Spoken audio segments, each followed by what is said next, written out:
Guys, কি অবস্থা সবার? আজকে আমি আপনাদের জন্য আবারও নিয়ে আসলাম নতুন একটি এক্সপ্লেনেশন ভিডিও।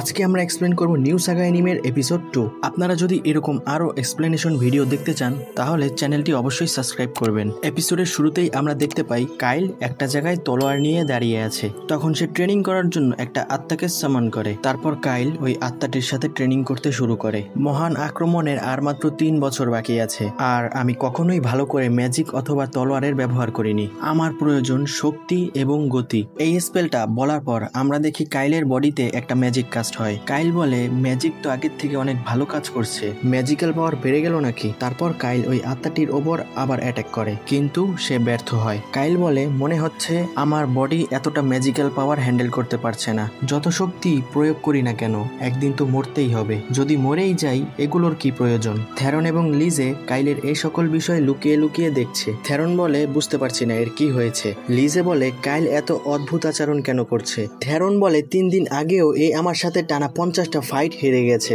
সে আগে বিছানা থেকেই উঠতে পারতো না, আর বেশিরভাগ ফাইট আমি জিতেছি। তখন ওই স্থানে থ্যারনের মা চলে আসে। থ্যারনের মা বলে, তোমরা সবকিছুকেই মজা মনে করো। এরপর তাদের মধ্যে শুরু হয় রঙের আলাপ, অর্থাৎ লিজে, থ্যারন এবং তার মা তাদের ভিতরে কথা বলতে শুরু করে। কথার এক পর্যায়ে থ্যারনের মা জিজ্ঞেস করে, এ কি ধরনের ডিমনের সাথে লড়াই করার জন্য ট্রেনিং করছে? সে কাইলের কথা বলছে। তখন লিজে বলে, কাইল তো 2 দিন আগেও বিছানা থেকে উঠতে পারতো না। থ্যারন বলে, হ্যাঁ ঠিক বলেছো, আর ওর সবচেয়ে বড় স্বপ্ন হলো উত্তরাধিকারী হওয়ার 12টা বাজানো। তখন থ্যারনের মা বলে, কারো মধ্যে এরকম রাতারাতি পরিবর্তন হওয়ার একটাই কারণ হতে পারে, অবশ্যই কোনো মেয়ের খপ্পরে পড়েছে। তখন লিজের মাথায় আকাশ ভেঙে পড়ে। থ্যারন বলে, বিষয়টা সত্যি নয় তো? তাহলে তো সে আমার থেকেও বড় খেলোয়াড় দেখছি। গাইস, এখানে থ্যারন কিন্তু একটু লুচু লুচু টাইপের, অর্থাৎ সে সবসময় লুচু হওয়ার ভাব নিয়ে থাকে। সুন্দর ভাষায় গালি দিলে সে হলো প্লে বয়। তখন কাইল বলে, কেন জানি না মনে হচ্ছে আমার পিঠের ওপর জ্বালাপোড়া করছে। তখন আমরা দেখি লিজে রেগে আগুন হয়ে গেছে, আর সে কাইলের দিকে ভূতের মতো এগিয়ে আসছে। তারপর লিজে কাইলের পেছনে এসে দাঁড়ায় এবং বলে, কে ওই মেয়েটা? কাইল বলে, কি বলছো, কোন মেয়েটা? তখন লিজে কাইলের কলার ধরে বলে, আমার সামনে নাটক করবে না, সত্যি করে বলো ওই মেয়েটার নাম কি? কাইল বলে, কি বলছো, কিছুই বুঝতে পারছি না। তখন লিজে চিৎকার করে বলে, ওই চুন্নিটাকে, সত্যি করে বলো, এবং তাকে ধরে ধোয়া কাপড়ের মতো ঝাড়তে শুরু করে। তখন কাইল ওয়ার্মেট করে দেয় এবং লিজে চিৎকার করতে করতে বলে, তুমি কার সাথে গিয়ে আমোদ ফুর্তি করছিলে?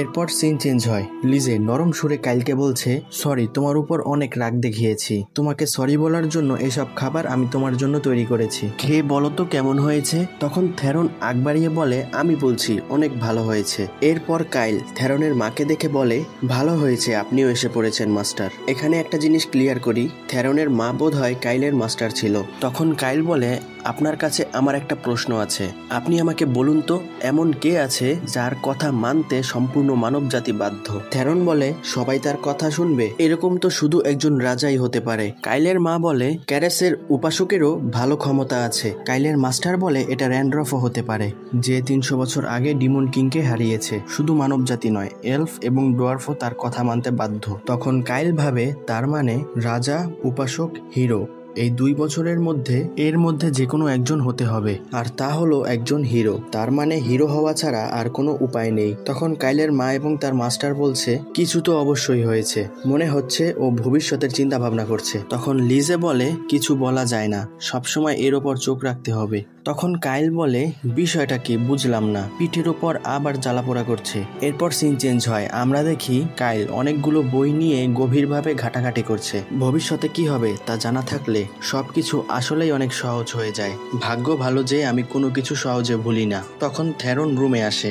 কাইল বলছে, আমি কখনো ভাবিনি মায়ের বই পড়ার শখ আমার এতটাও কাজে আসবে।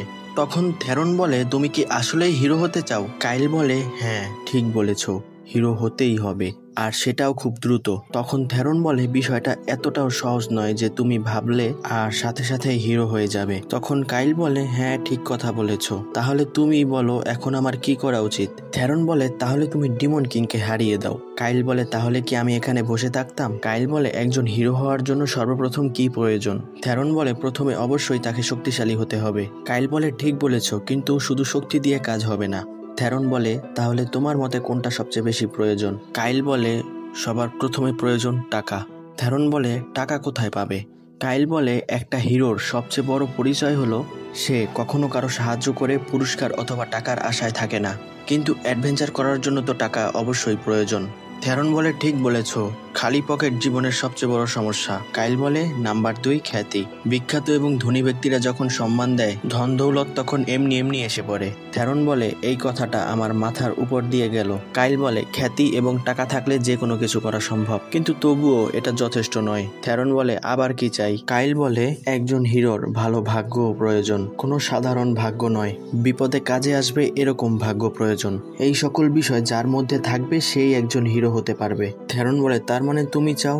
এটা বলতে না বলতেই কাইল বলে, আমি এটা বলছি না যে ইচ্ছাকৃতভাবে কোনো বিপদে পড়ব, কিন্তু যাই হয়ে যাক না কেন, আমার লক্ষ্যে পৌঁছাতে আমি যে কোনো কিছু করতে রাজি। থ্যারন বলে, এমনটাও তো নয় যে তোমার মধ্যে এই ভাবনা থাকলেই তুমি হিরো হয়ে যাবে। আচ্ছা বলো, তোমার মাথায় হিরো হওয়ার ভূত চাপলো কিভাবে? কাইল বলে, তুমি কেন জানতে চাও? থ্যারন বলে, তোমাকে দেখে মনে হয় হিরো হওয়াটা তোমার প্রধান লক্ষ্য নয়, এর মাধ্যমে তুমি অন্য কিছু করতে চাইছো। কাইল বলে, ঠিক বলেছো, এর পেছনে একটা লক্ষ্য তো অবশ্যই আছে, কিন্তু তোমার আমার উপর বিশ্বাস রাখতে হবে। থ্যারন এরপর ওই জায়গা থেকে চলে যায়। তারপর কাইল তার পরবর্তী বিষয় নিয়ে প্ল্যান করতে থাকে, সে কিভাবে খ্যাতি এবং ধনসম্পদ অর্জন করবে। এরপর সিন চেঞ্জ হয়। কাইল তার মাস্টারকে বলে সে তার অ্যাডভেঞ্চারের যাত্রা শুরু করবে। কাইলের মাস্টার বলে, তুমি তোমার মা বাবাকে বলেছো? কাইল বলে, হ্যাঁ বলেছি, কিন্তু মা একটু চিন্তা করছে। কাইলের মাস্টার বলে, এই দুনিয়া সম্পর্কে জ্ঞান অর্জন করাটা অনেক জরুরি একটা কাজ, তাহলে তুমি আমার ছেলেকেও তোমার সাথে নিয়ে যাও। কাইল বলে, আমিও এটাই ভেবেছিলাম, আর এখন তো আপনি অনুমতিও দিয়ে দিলেন। কাইলের মাস্টার বলে, তোমার জন্য 2টা থাপ্পড় না হয় বেশিই খেলো। কাইল বলে, আমার শুধু থাপ্পড়ে কাজ হবে না, শিকার ধরার জন্য টোপ ফেলতে হবে। থ্যারন রেগে বলে, আমি কি চাই তার কোনো মূল্যই নেই।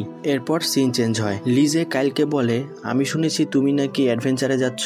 কাইল বলে, হ্যাঁ 2 দিন পরেই যাব। লিজে বলে, কোথায় যাবে? কাইল বলে, প্রথমে রয়্যাল ক্যাপিটাল যাব, যেটা দরকার সেটা প্রথমে ওইখান থেকে নিতে হবে, আর আসল অ্যাডভেঞ্চার তো এরপরেই শুরু হবে। তখন লিজে বলে, আমিও কি তোমার সাথে? এটা বলতে না বলতেই কাইল বলে, আমি তোমাকে আমার সাথে নিয়ে যেতে পারবো না। লিজে বলে, কেন?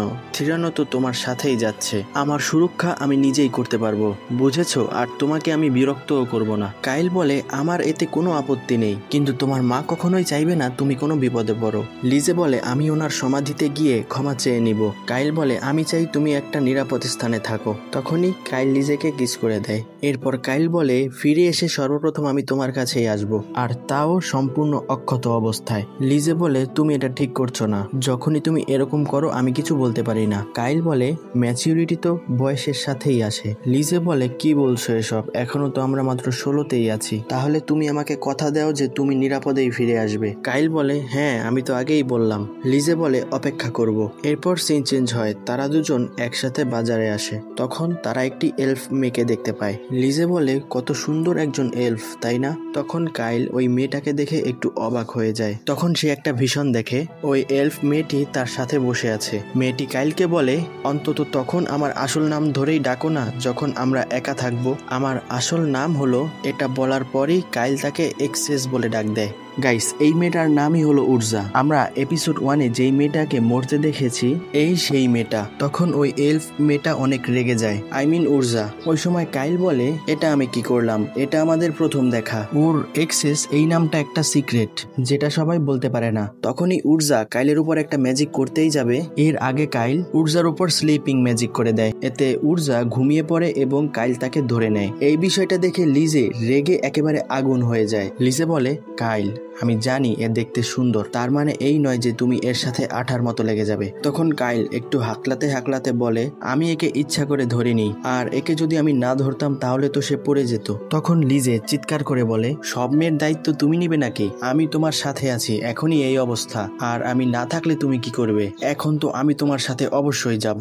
গাইস, লিজে এবং কাইলকে দেখে মাঝে মধ্যে মনে হয় ঝগড়াটা জামাই বউ। এরপর সিন চেঞ্জ হয়।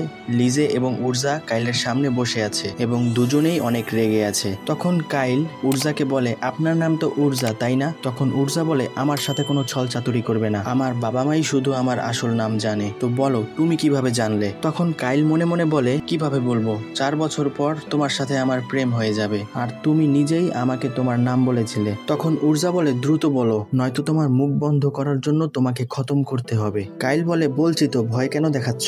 উর্জা বলে তুমি কি এটা ফাজলামো মনে করেছো? তুমি কি জানো এলফের জন্য তার নাম কতটা গুরুত্বপূর্ণ? কাইল বলে হ্যাঁ আমি জানি, কিন্তু এর জন্য আমি তো তোমাকে আমায় মারতে দিতে পারি না। কাইল বলে আচ্ছা ঠিক আছে চলো, ওই সময়টা আসার আগ পর্যন্ত আমরা একটা সন্ধি করে ফেলি, আমার মুখে কখনোই তোমার আসল নাম শুনতে পাবে না। তখন উর্জা বলে তুমি সন্ধির বিষয়টাও জানো? কাইল বলে সন্ধি সাধারণত আত্মাদের মধ্যে হয়ে থাকে, কিন্তু যারা মহান আত্মার নামে সন্ধি করে তারা তাদের আসল নাম দিয়ে মানুষকে বেঁধে রাখতে পারে। সন্ধির শর্ত হবে আমি কখনোই তোমার আসল নাম মুখে আনবো না আর ব্যবহারও করব না। উর্জা বলে তুমি কি সন্ধি ভাঙার শাস্তি জানো? কাইল বলে হ্যাঁ, মৃত্যুদণ্ড। উর্জা বলে তোমার সাথে আমার জীবনও বিপদে। ঠিক আছে চলো করা যাক। আচ্ছা তাহলে শুনো, সন্ধি শুধু পূর্ণিমার রাতেই করা সম্ভব, তাই এটা এখন করা যাবে না। পরবর্তী পূর্ণিমা আসতে এখনো কয়েক সপ্তাহ বাকি, তার আগ পর্যন্ত আমাদের এখানেই থাকতে হবে। কাইল বলে এটা অসম্ভব, কারণ আমি কালকেই চলে যাব। এরপর সিন চেঞ্জ হয়, কাইল ক্যাপিটালের উদ্দেশ্যে যাত্রা শুরু করবে, তাই সে তার মা বাবার কাছ থেকে বিদায় নিচ্ছে।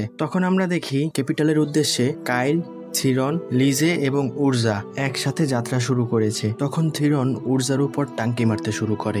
উর্জা বলে আমার সাথে ভাব নিয়ে লাভ নেই, আমি শুধু কাইলের সুরক্ষার জন্য এসেছি। তখন লিজে কাইলকে জিজ্ঞেস করে আমরা এই দিকে কেন যাচ্ছি? রয়্যাল ক্যাপিটাল তো উল্টো দিকে, তাই না? আমি প্রথমে রয়্যাল ক্যাপিটালে যাওয়ার কথাই ভেবেছিলাম, কিন্তু এখন যেহেতু উর্জা আমাদের টিমে আছে তাই আমরা প্রথমে সানগার্ড মাউন্টেনে যাব। তোমরা তো সানগার্ডের স্টোরি জানো তাই না? লিজে বলে কিংডম অফ জার্লেসের পুরনো শহর, তাই না? থেরন বলে ল্যাব্রিন্থের ম্যাজিক্যাল কুইনের কথা বলছো না তো? আরে এটা তো মানুষের বানানো একটা গল্প। তখন কাইল একটা ম্যাপ দেখায়। কাইল বলে দেখো আমার কাছে গুপ্তধনের নকশাও আছে। থেরন বলে মনে হয় একে কেউ বলদ বানিয়েছে। তখন কাইল একটু কনফিডেন্স দেখিয়ে বলে কখনোই না, এটা সম্পূর্ণ আসল ম্যাপ। লিজে তখন জিজ্ঞেস করে তুমি কি নিশ্চিত যে এই বিষয়টা সত্য?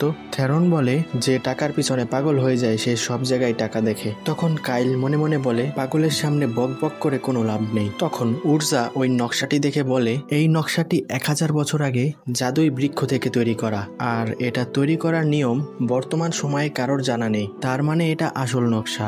লিজে বলে সত্যি? থেরন বলে তাহলে এটা অবশ্যই সত্য ঘটনা, সুন্দর মেয়েরা কখনো মিথ্যা কথা বলে না, তেঁতুল যেখানে চোখ সেখানে। গাইস থেরন তো একটা সেই পোল্টিবাজ। বাই দ্য ওয়ে গাইস আমি এখানে একটা কথা বলি, আমি হয়তো এখানে একটা জিনিস ভুল করছি, এর নাম থেরন নাকি সিরন সেটা আমি সঠিক বলতে পারছি না। তো আমরা যেহেতু প্রথম এপিসোড থেকে এর নাম থেরন বলেছি তাই একে থেরনই বলবো। যাই হোক, তখন কাইল বলে ছেঁচড়া কোথাকার, এখানে মনে হয় একটু বেশি বেশি হয়ে গেল।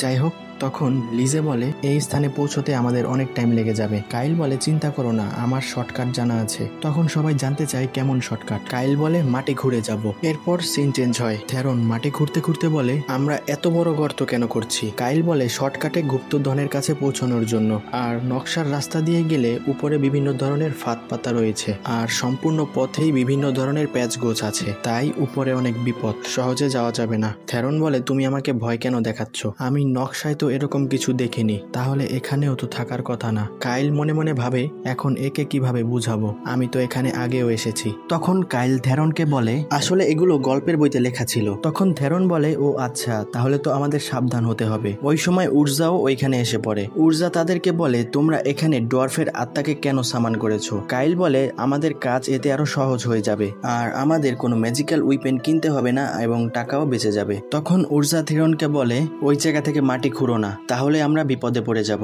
তারপর উর্জা কাইলকে বলে কাইল তুমি তোমার ঘ্রাণ শক্তির মাধ্যমে খুঁজে বের করো গুপ্তধন কোথায়। তখন থেরন এবং কাইল দুজনেই উর্জার বিষয়ে বিড়বিড় করে কিছু একটা বলে। এতে উর্জা দুজনকে ধমক দিয়ে বলে কথা না বলে কাজ করতে থাকো, আর তারা বাচ্চাদের মতো থেমে যায়। এরপর সিন চেঞ্জ হয়, লিজে সবার জন্য খাবার রান্না করেছে এবং সবাই রাতের খাবার খাচ্ছে, আর তারা লিজের হাতে সুস্বাদু খাবার পেয়ে অনেক খুশি হয়। তখন আমরা দেখি লিজে অনেক বড় একটা ভাল্লুক কাবাবের মতো বেঁধে রেখেছে। উর্জা জিজ্ঞেস করে এত বড় একটা শিকার কিভাবে ধরলে? ফাঁদ পেতেছিলে নাকি? লিজে বলে না, আমি আমার হাত দিয়ে ধরেছি। এটা শুনে উর্জা অনেক অবাক হয়ে যায়। এরপর সিন চেঞ্জ হয়, উর্জা এবং লিজে একটা গরম ঝিলে রিল্যাক্স করছে। তখন উর্জা এত বড় ভাল্লুক ধরার জন্য লিজের প্রশংসা করতে থাকে, আর লিজেও উর্জার ম্যাজিক পাওয়ারের প্রশংসা করতে থাকে। তখন উর্জা জিজ্ঞেস করে তুমি এতটা শক্তিশালী কি কাইলের জন্য হয়েছো? লিজে বলে হ্যাঁ হয়তো ঠিক বলেছো, কিন্তু নিজের আত্মরক্ষার জন্য তো শক্তি প্রয়োজন। তারপর লিজে বলে